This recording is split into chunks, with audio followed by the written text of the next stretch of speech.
Good morning, friends. I don't know about you, but some days it feels as if I'm on a roller coaster and cannot seem to get off. Some days have been absolutely wonderful. I mean, some of the best that I've had in a long time. And others have been teetering on the unbearable. For me, it has a lot to do with the weather. Days like today and yesterday, when full of rain and clouds, seem to zap the happiness and optimism right out of my heart. Maybe you can relate. It's one thing to be isolating in your home when the sun is shining and you can spend a few moments out in the fresh air. But when the rain is pouring and everything is dreary, I feel weary. On days like that, I have to be careful not to let my moodiness creep into irritation and meanness with my loved ones. Maybe you can relate to that too.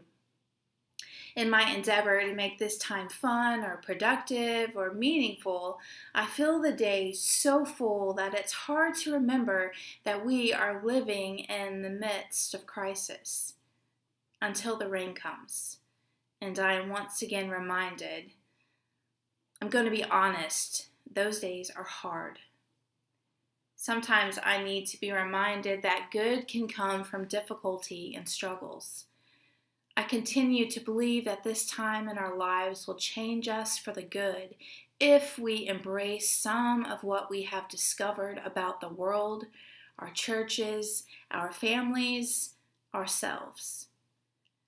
I came across a post by Brad Montague, the man behind Kid President, last week, and I've read and reread it multiple times.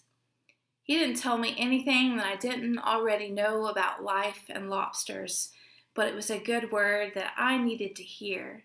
So in case you need to hear it too, let me share it with you. He writes, in order to grow, a lobster has to break out of its shell so it can form a new one. This means recognizing the feeling that it has grown bigger on the inside than the outer shell can contain. Naked, vulnerable, exhausted, and exposed, it now waits for a new shell to grow. On this day, our brave lobster sees its shiny new shell. It's celebrated. It is done. Except it is not.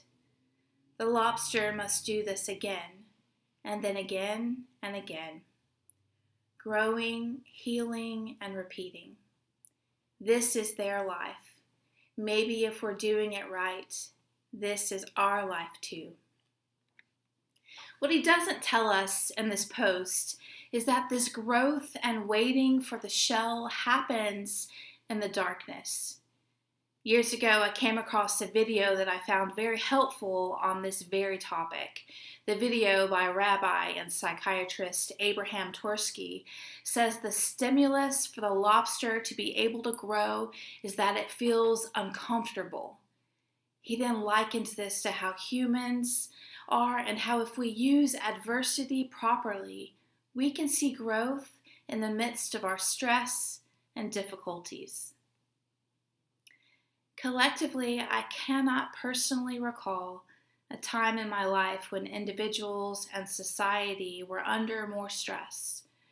No matter how much we, others try to sugarcoat this time, we are in crisis. How horrible would it be that that was the end and there was no good that could come out of it? Romans 8:28 tells us that God works all things together for good, even this. Are you uncomfortable, stressed out, lonely, vulnerable? If you are certainly not alone. What are ways that you can take those feelings and help them to help you grow? Will you be more resilient? Will you discover new things about yourself that you never dreamed possible? Will you see a new way to serve God and love your neighbor that you can take and expand upon in the weeks and months and years to come? Will you focus on self-care and give yourself a much-needed chance to breathe and reprioritize? Will you initiate spiritual practices in your life that you extend even past this pandemic? The growth possibilities are endless.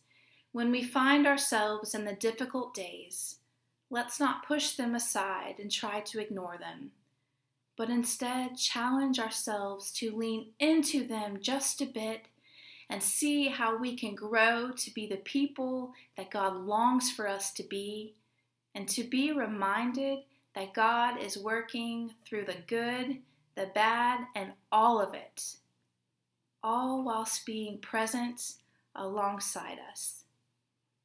Thanks be to God.